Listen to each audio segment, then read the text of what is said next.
श्रीमद् भागवत महापुराण चतुर्थ स्कंद 19वां अध्याय। महाराज पृथु के 100 अश्वमेघ यज्ञ। श्री मैत्रेय जी कहते हैं, विदुर जी, महाराज मनु के ब्रह्माव्रत क्षेत्र में जहाँ सरस्वती नदी पूर्वमुखी होकर बहती है, राजा पृथु ने 100 अश्वमेघ यज्ञों की दीक्षा ली। यह देखकर भगवान इंद्र को विचार हुआ कि इस प्रकार तो पृथु के कर्म मेरे कर्मों की अपेक्षा भी बढ़ जाएंगे, इसलिए वे उनके यज्ञ महोत्सव को सहन न कर सके। महाराज पृथु के यज्ञ में सबके अंतरात्मा सर्वलोक पूज्य जगदीश्वर भगवान हरि ने यज्ञेश्वर रूप से साक्षात दर्शन दिया था। उनके साथ ब्रह्मा, रुद्र तथा अपने अपने अनुचरों के सहित लोकपालगण भी पधारे थे। उस समय गंधर्व, मुनि और अप्सराएं प्रभु की कीर्ति गा रहे थे। सिद्ध, विद्याधर, दैत्य, दानव, यक्ष, सुनंद नंद आदि भगवान के प्रमुख पार्षद और जो सर्वदा भगवान की सेवा के लिए उत्सुक रहते हैं, वे कपिल, नारद, दत्तात्रेय एवं सनकादि योगेश्वर भी उनके साथ आए थे। भारत, उस यज्ञ में यज्ञ सामग्रियों को देने वाली भूमि ने कामधेनु रूप होकर यजमान की सारी कामनाओं को पूर्ण किया था। नदियाँ दाख और ईख आदि सब प्रकार के रसों को वहाँ लाती थी तथा जिनसे मधु चूता रहता था, ऐसे बड़े बड़े वृक्ष दूध, दही, अन्न और घृत आदि तरह तरह की सामग्रियाँ समर्पण करते थे। समुद्र बहुत सी रत्न राशियाँ, पर्वत भक्ष्य, भोज्य, चोष्य और लेह्य 4 प्रकार के अन्न तथा लोकपालों के सहित संपूर्ण लोक तरह तरह के उपहार उन्हें समर्पण करते थे। महाराज पृथु तो एकमात्र श्री हरि को ही अपना प्रभु मानते थे। उनकी कृपा से उस यज्ञ अनुष्ठान में उनका बड़ा उत्कर्ष हुआ, किंतु यह बात देवराज इंद्र को सहन न हुई और उन्होंने उसमें विघ्न डालने की भी चेष्टा की। जिस समय महाराज पृथु अंतिम यज्ञ द्वारा भगवान यज्ञपति की आराधना कर रहे थे, इंद्र ने ईर्ष्यावश गुप्त रूप से उनके यज्ञ का घोड़ा हर लिया। इंद्र ने अपनी रक्षा के लिए कवच रूप से पाखंड वेश धारण कर लिया था, जो अधर्म में धर्म का भ्रम उत्पन्न करने वाला है, जिसका आश्रय लेकर पापी पुरुष भी धर्मात्मा सा जान पड़ता है। इस वेश में वे घोड़े को लिए बड़ी शीघ्रता से आकाश मार्ग से जा रहे थे कि उन पर भगवान अत्रि की दृष्टि पड़ गई। उनके कहने से महाराज पृथु का महारथी पुत्र इंद्र को मारने के लिए उनके पीछे दौड़ा और बड़े क्रोध से बोला, अरे खड़ा रह, खड़ा रह। इंद्र सिर पर जटाजूट और शरीर में भस्म धारण किए हुए थे। उनका ऐसा वेश देखकर पृथु कुमार ने उन्हें मूर्तिमान धर्म समझा, इसलिए उन पर बाण नहीं छोड़ा। जब वह इंद्र पर वार किए बिना ही लौट आया, तब महर्षि अत्रि ने पुनः उसे इंद्र को मारने के लिए आज्ञा दी।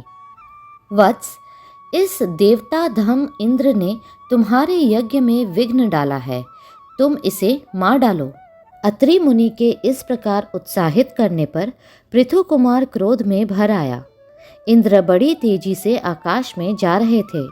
उनके पीछे वह इस प्रकार दौड़ा जैसे रावण के पीछे जटायु। स्वर्गपति इंद्र उसे पीछे आते देख उस वेश और घोड़े को छोड़कर वहीं अंतर्धान हो गए और वह वीर अपना यज्ञ पशु लेकर पिता की यज्ञशाला में लौट आया।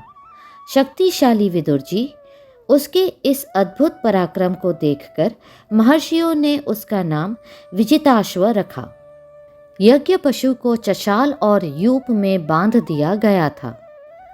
यज्ञ मंडप में यज्ञ पशु को बांधने के लिए जो खंभा होता है, उसे यूप कहते हैं और यूप के आगे रखे हुए वलयाकार काष्ठ को चशाल कहते हैं।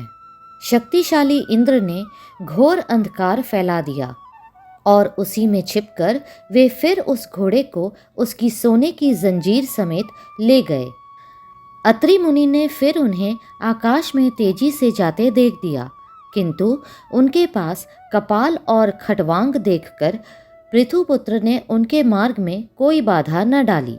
तब अत्रि ने राजकुमार को फिर उकसाया और उसने गुस्से में भरकर इंद्र को लक्ष्य बनाकर अपना बाण चढ़ाया। यह देखते ही देवराज उस वेश और घोड़े को छोड़कर वहीं अंतर्धान हो गए। वीर विजिताश्व अपना घोड़ा लेकर पिता की यज्ञशाला में लौट आया। तब से इंद्र के उस निंदित वेश को मंदबुद्धि पुरुषों ने ग्रहण कर लिया। इंद्र ने अश्वहरण की इच्छा से जो जो रूप धारण किए थे, वे पाप के खंड होने के कारण पाखंड कहलाए। यहाँ खंड शब्द चिन्ह का वाचक है। इस प्रकार पृथु के यज्ञ का विध्वंस करने के लिए यज्ञ पशु को चुराते समय इंद्र ने जिन्हें कई बार ग्रहण करके त्यागा था, उन नग्न, रक्तांबर और कापालिक आदि पाखंड पूर्ण आचारों में मनुष्यों की बुद्धि प्रायः मोहित हो जाती है, क्योंकि ये नास्तिक मत देखने में सुंदर है और बड़ी बड़ी युक्तियों से अपने पक्ष का समर्थन करते हैं। वास्तव में ये उपधर्म मात्र है। लोग भ्रमवश धर्म मानकर उनमें आसक्त हो जाते हैं। इंद्र की इस कुचाल का पता लगने पर परम पराक्रमी महाराज पृथु को बड़ा क्रोध हुआ। उन्होंने अपना धनुष उठाकर उस पर बाण चढ़ाया। उस समय क्रोधावेश के कारण उनकी ओर देखा नहीं जाता था। जब ऋत्विजों ने देखा कि असह्य पराक्रमी महाराज पृथु इंद्र का वध करने को तैयार है, तब उन्हें रोकते हुए कहा, राजन, आप तो बड़े बुद्धिमान हैं। यज्ञ दीक्षा ले लेने पर शास्त्र विहित यज्ञ पशु को छोड़कर और किसी का वध करना उचित नहीं है। इस यज्ञ कार्य में विघ्न डालने वाला आपका शत्रु इंद्र तो आपके सुयश से ही ईर्ष्यावश निस्तेज हो रहा है। हम अमोघ आवाहन मंत्रों द्वारा उसे यहीं बुला लेते हैं और बलात् अग्नि में हवन किए देते हैं। विदुर जी, यजमान से इस प्रकार सलाह करके उसके याजकों ने क्रोधपूर्वक इंद्र का आवाहन किया। वे स्त्रुवा द्वारा आहुति डालना ही चाहते थे कि ब्रह्मा जी ने वहां आकर उन्हें रोक दिया। वे बोले, याजकों, तुम्हें इंद्र का वध नहीं करना चाहिए। यह यज्ञ संज्ञक इंद्र तो भगवान की ही मूर्ति है। तुम यज्ञ द्वारा जिन देवताओं की आराधना कर रहे हो, वे इंद्र के ही तो अंग है और उसे तुम यज्ञ द्वारा मारना चाहते हो। पृथु के इस यज्ञ अनुष्ठान में विघ्न डालने के लिए इंद्र ने जो पाखंड फैलाया है, वह धर्म का उच्छेदन करने वाला है। इस बात पर तुम ध्यान दो। अब उससे अधिक विरोध मत करो, नहीं तो वह और भी पाखंड मार्गों का प्रचार करेगा। अच्छा, परम यशस्वी महाराज पृथु के 99 ही यज्ञ रहने दो। फिर राजर्षि पृथु से कहा, राजन, आप तो मोक्ष धर्म के जानने वाले हैं, अतः अब आपको इन यज्ञ अनुष्ठानों की आवश्यकता नहीं है। आपका मंगल हो। आप और इंद्र दोनों की पवित्र कीर्ति भगवान श्री हरि के शरीर है, इसलिए अपने ही स्वरूपभूत इंद्र के प्रति आपको क्रोध नहीं करना चाहिए। आपका यह यज्ञ निर्विघ्न समाप्त नहीं हुआ, इसके लिए आप चिंता न करें। हमारी बात आप आदरपूर्वक स्वीकार कीजिए। देखिए, जो मनुष्य विधाता के बिगड़े हुए काम को बनाने का विचार करता है, उसका मन अत्यंत क्रोध में भरकर भयंकर मोह में फंस जाता है। बस इस यज्ञ को बंद कीजिए। इसी के कारण इंद्र के चलाए हुए पाखंडों से धर्म का नाश हो रहा है, क्योंकि देवताओं में बड़ा दुराग्रह होता है। जरा देखिए तो, जो इंद्र घोड़े को चुराकर आपके यज्ञ में विघ्न डाल रहा था, उसी के रचे हुए इन मनोहर पाखंडों की ओर सारी जनता खींचती चली जा रही है। आप साक्षात विष्णु के अंश हैं। वेन के दुराचार से धर्म लुप्त हो रहा था उस समयोचित धर्म की रक्षा के लिए ही आपने उसके शरीर से अवतार लिया है। अतः प्रजापालक पृथु जी, अपने इस अवतार का उद्देश्य विचार कर आप भृगु आदि विश्व रचयिता मुनीश्वरों का संकल्प पूर्ण कीजिए। यह प्रचंड पाखंड पथ रूप इंद्र की माया अधर्म की जननी है, आप इसे नष्ट कर डालिए।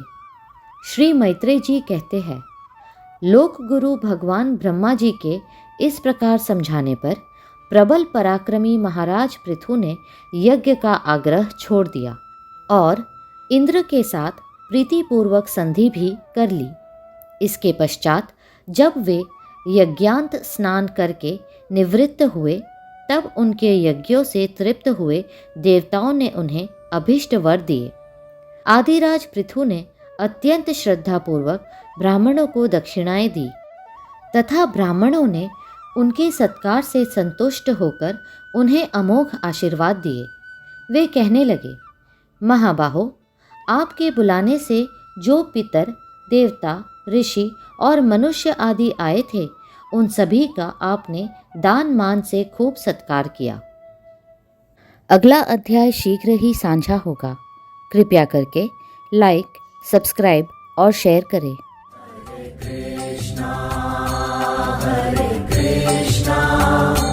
कृष्णा कृष्णा